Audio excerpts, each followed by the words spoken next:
Hello. Oh, this is working. Hi, my name is Mirela, and I am a senior engineering manager at Reddit. And I've been working on the Collectible Avatars project since the beginning. So it's really going to be a pleasure for me to introduce you to our journey of onboarding millions of users to digital collectibles. So start with a demo so you get a feel for how the project looks like. And I'm going to bring you back last year when we started thinking about the goals of the project. And the landscape was really interesting back then. And then, in hindsight, I'm going to show you the critical user experience decisions that led to our success, our wide adoption. First, who here is a Reddit user? Great. And do you have an avatar, our regular one? Wow, very many lurkers. I love it. So the avatar has been on Reddit for a long time. So Reddit, very short, is a community-focused social platform. And users are pseudo-anonymous, but they have a way to express their identity with the avatar. So on the left side, they can mix and match different parts of it, and it will show their unique design on comments and their profile. And in July last year, it's just about a year ago, we released a collectible avatar version. So those were blockchain-backed. They came with an NFT minted on Polygon. And we distribute them as free and purchasable creator collections. So you can see how the collectible looks like on the right side. Users get to see it on Polygon Scan and IPFS, and there's a unique ID to the limited collection. All right, so first we released our creator collection. And this was a storefront that it was available right on the mobile app and the web app on Reddit. And it was very affordable. So the collectibles were between $5 and now up to $250. And now I'm going to show you the experience. But think as if you're a user who has no idea about blockchain, let alone having a wallet or any amount of crypto. So on the right side, you go to our store, you select your design, let's say Chompo, and then you're ready to purchase. If you never had a wallet, we create one for you. There's multiple ways to secure it. It's called the Reddit Vault in the app. And then you're ready to just purchase your first ever NFT right on mobile with in-app purchases. And now you're a blockchain user. And I'm going to also show you our free collections. Those were a lot more abundant, but were still limited.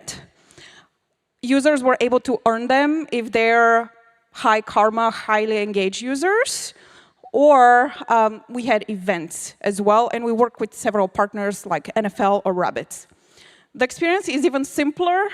You pick your design, you click to claim, and again, we create a wallet for you if you don't have one, and there you have it. You can now use collectible avatars within Reddit.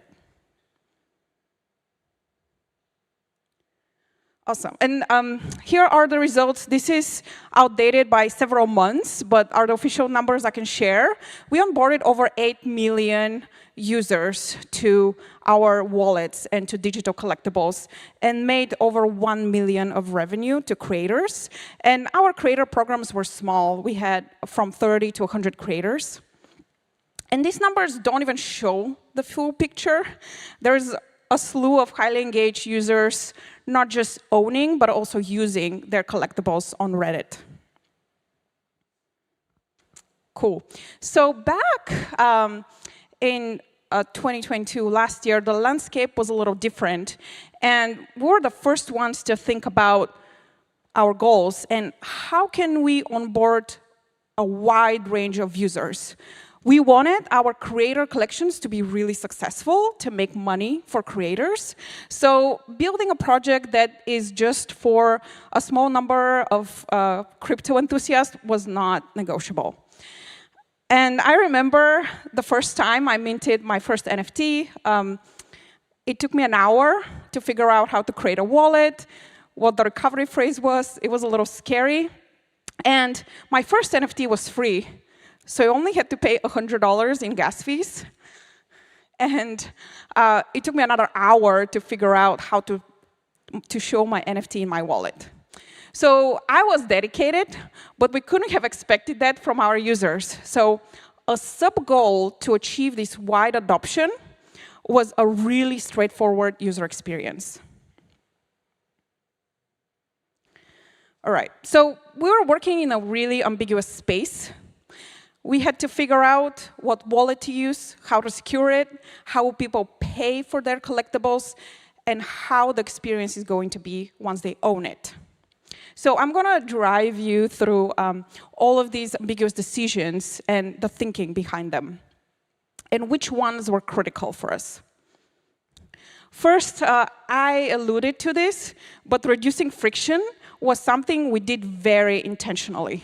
We looked with every screen upon onboarding a user with a microscope. It has to be very simple and very clear what people were doing. So that amount of reducing friction was costly. We had to spend extra design cycles and a lot of extra engineering. For example, in order for people to onboard for under 30 seconds, we had to create our own wallet. At the time, we were one of the first to have a non-custodial wallet secured by a password, because this is something that users were familiar with. We couldn't take them through the journey of figuring out recovery phrases.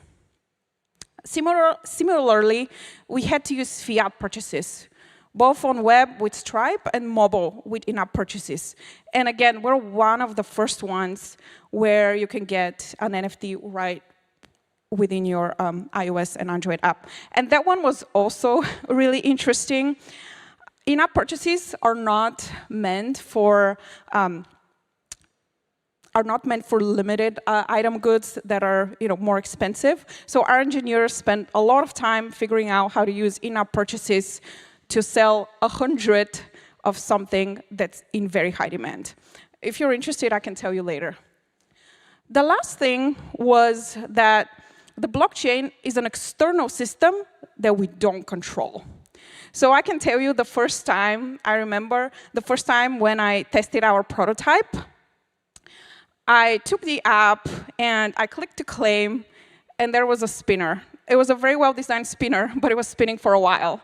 So I didn't think that that's experience we can ship to a majority of our users.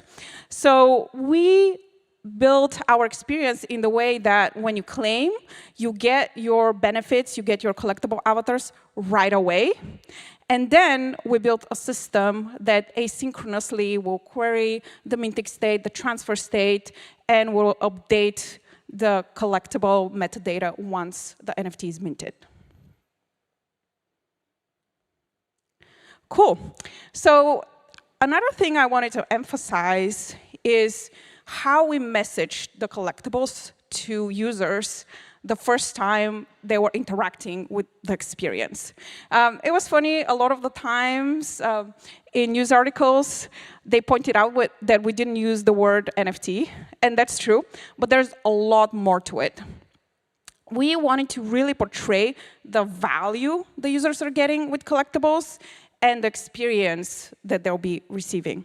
So first, collectibles are based on a core, familiar, beloved community feature, the avatar. Second, for the first time, we had artists draw them. And they had very much unique designs that we've never had before with this product. And we had extra benefits that we wanted to showcase. For identity expression, we had standout in comments and profile. And the final bit is that you're actually getting an extra layer of value with your blockchain-backed avatar. You get to feel you own it, you get to see it on the blockchain and transfer it. So it's an important distinction. The way we messaged it is that you're getting a collectible experience that is blockchain-backed, and you're not getting an NFT with other stuff. Cool. And OK, so now we onboarded people with very low friction, right? We showed them, we marketed the value that they'll be getting. The other thing that we really wanted to build was a holistic experience of ownership. It's not just about onboarding, but it's about sustaining a very easy collector's experience. So the core components of it, we integrated natively within the app.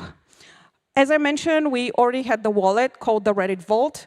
So users are able to go on it at any time, view their collectibles, manage them, learn more, get education. We also had the App Store. So for everyone who wanted to purchase more, it was all available on the Reddit app, in App Store.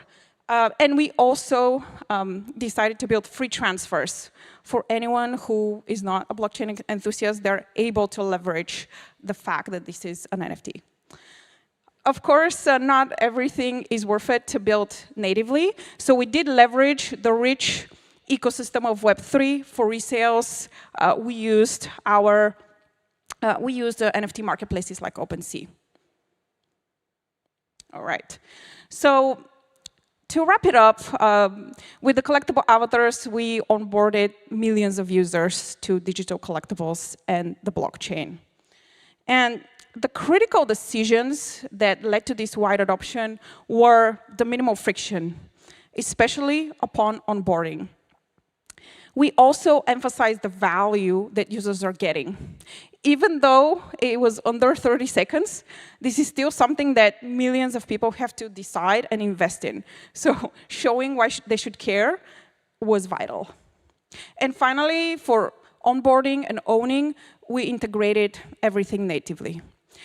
And now that I think about it, if we made any of these decisions differently, I'm not convinced that we would have gotten this result. All right. And I am not done. I have a bonus content here. This is not something we decided or planned, but I am really, I find this a rewarding experience working on this project by looking at the rich community created from our collectible avatar project. There's a lot of users who use collectible avatars across Reddit, but we have a dedicated couple of subreddits. For example, on our collectible avatar subreddits, there's 30,000 organic members, and they're constantly submitting their collections, their mix and match designs. Artists are engaging back with the community. They're rewarding their members with airdrops, all on their own. And the most interesting bit is there's already people building on top of the ecosystem. They are building different tools on collectible avatars and investing back so that others can have even richer experience. And that, for me, is the final thought here. I think collectibles, it's not just a solo experience. It's not just about ownership, like an artwork you can put in your living room. It's not just about the potential additional benefits, like getting a premium seat at a concert.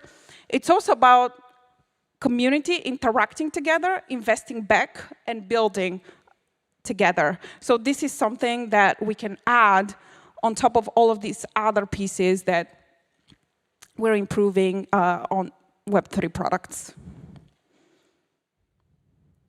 Cool, and that's all about I had to show you. I'm curious if you guys have any additional questions. One over here.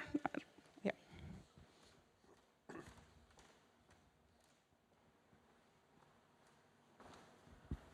Hi, thank you for that. Do you have any idea of those 8 million plus wallets, how many actually went on to have non-collectible related usage, like on Polygon blockchain? What do you mean by non? Oh, you mean trading and things like that? Any other like non-Reddit related usage? Yeah, I think that's part of it is like transferability and things like that. We did have resales. I don't know how many, to be honest, but it is kind of publicly available on the blockchain how much the trading activity was. I think there's definitely like a core community that was interested a lot in the designs as well, and that we observe, in my opinion, is kind of like a really big use case. But I don't know exactly the percentages of the other, yeah. Okay, thank you.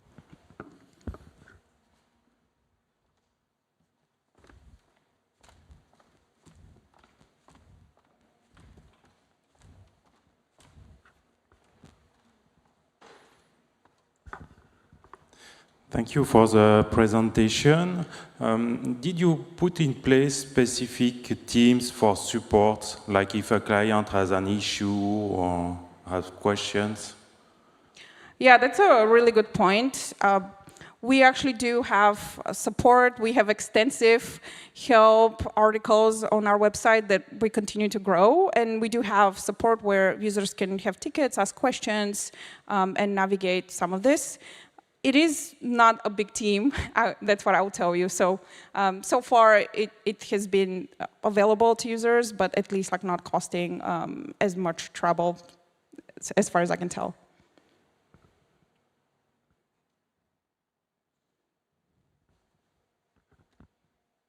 Hi, Maria. Thanks for the talk. Big fan of the Reddit UX with respect to collectibles. But I feel like your presentation jumped a little bit straight into how you design around the limitations of the current blockchain UX. Could you elaborate a little bit on why you chose to do it on-chain in the first place? Yeah. So as I mentioned, we did have the Avatar project. I think something that we realized is that ownership is really important to experiment with, and this is something that was already into the Reddit DNA. Moderators moderators are builders of the community. We actually did have a blockchain project even before with community points. So we thought that if creators are actually building the avatar and users are buying them, we should not own them within the Reddit ecosystem. So you buy it, but then you can do whatever you want in a way with it. Yeah.